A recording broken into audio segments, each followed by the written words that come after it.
অন্তত জনগণের জন্য কাজ করেন, এই জনগণ কোনোদিন আপনাদেরকে ভুলবে না। এই সমকাল কি করে? এই সমকাল সেই যে ফেসবুকে যে নিউজগুলো দেয় মাল্টিমিডিয়াতে, সে সেইখানে স্পষ্ট করে একটা কোনায় ধানের শীষে ভোট দেন। মানে কি ভাই? মানে নিরপেক্ষতার জায়গাটা কোন জায়গায় আপনারা একটু বলেন না। মানে এইটা তো বাংলাদেশের মানুষের জন্য, মানে আপনাদের জন্য এটা লজ্জা যারা সাংবাদিকতা করতেছেন ভাই। মানে সমকাল সে ধানের শীষে ভোট চাইতেছে, এবং আমি এটা প্রথমে বিশ্বাস করি নাই। আমি আমার ছোট ভাই ফাহিম ইনকিলাব মঞ্চের তারা জিজ্ঞেস করছি, ভাই এটা ফেক আইডি কিনে একটু দেখো তো। পরেও ঢুইকা দেখতেছি যে ফেক আইডি না, এটা 6.7 মিলিয়ন সমকালের অরিজিনাল পেজ। সেইখান থেকে সে ধানের শীষের পক্ষে ভোট চাইতেছে। আবার এনটিভি, চ্যানেল আই, তারা ধানের শীষের পক্ষে ভোট চাইতেছে। মানে কি ভাই? মানে এই মিডিয়া, মানে এখন পর্যন্ত তো ক্ষমতায় যায় নাই কেউ। এখনই যদি মিডিয়ার উপরে এই ধরনের নিয়ন্ত্রণের চেষ্টা করা হয়, তাইলে ক্ষমতায় যাওয়ার পর তো মিডিয়া বলতেই বাংলাদেশে কিছু থাকবে না। মানে মিডিয়ারে আমরা কি বলি? গণমাধ্যম বলি না? এটা তো বিএনপি মাধ্যম হয়ে গেছে। আবার কিছু কিছু জায়গায় জামাত মাধ্যম হয়ে যেতেছে। মানে কি ভাই? মানে এই জায়গাগুলোতে, মানে বাংলাদেশের মিডিয়ার সব থেকে বড় বড় হাউসগুলোর সমস্যা কি জানেন ভাই?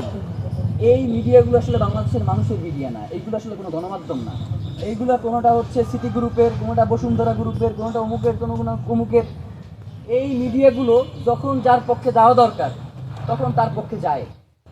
এই মিডিয়ার নিজস্ব ব্যক্তিত্ব বোধ বলতে কিছু নাই। বাংলাদেশের মানুষের প্রতি তাদের যে একটা দায়বদ্ধতা আছে, এই জিনিসগুলো তারা যেন বেমানুম ভুলে যায়। ভাই, জুলাই আন্দোলনে এই অধিকাংশ মিডিয়া বিপক্ষে অবস্থান করছে না। জুলাই গণঅভ্যুত্থানকে আটকাইতে পারছে? পারে নাই।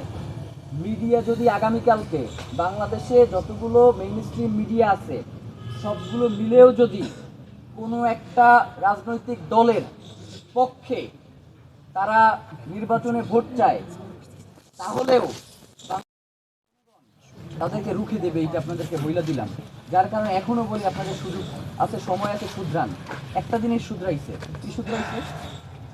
সমকাল শুরুতে ওই যে একটা কোনায়, বাম পাশের কোনায় দিতে হচ্ছে ধানের শীষে ভোট দেন, আবার শেষেও একটা সুন্দর মিউজিক দিয়ে ধানের শীষে ভোট দেন ব্যাপারটা ছিল। তো শীষেরটা কাটছে আর কি, কিছুদিন শুধরাইছে আর কি। তো এখন মিডিয়াগুলোর এই শুধরানোর ব্যবস্থা, মিডিয়া যদি না শুধরায়, এই নির্বাচনে আমরা তথ্য কোথা থেকে সংগ্রহ করব আমরা জানতে চাই। মিডিয়া যদি ধানের শীষে ভোট চায়, এরপর ধানের শীষের কোনো প্রার্থী যদি ভোট কেন্দ্রে গিয়ে আক্রমণ করে, তাহলে আমরা সেটা জানবো কিভাবে? বা মিডিয়া যদি জামাতের পক্ষে সরাসরি ভোট চায়, তাহলে জামাতের কোনো প্রার্থী যদি কোনো ভোট কেন্দ্রে গিয়ে আক্রমণ করে, আমরা সেইটা কোন মাধ্যমে জানতে পারবো?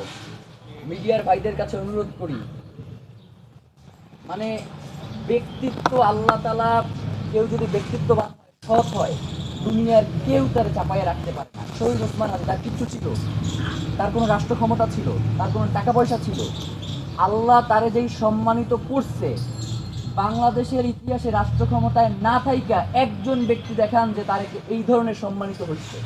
পারবেন কেউ দেখাইতে? পারবেন না। এইটা কেন হচ্ছে?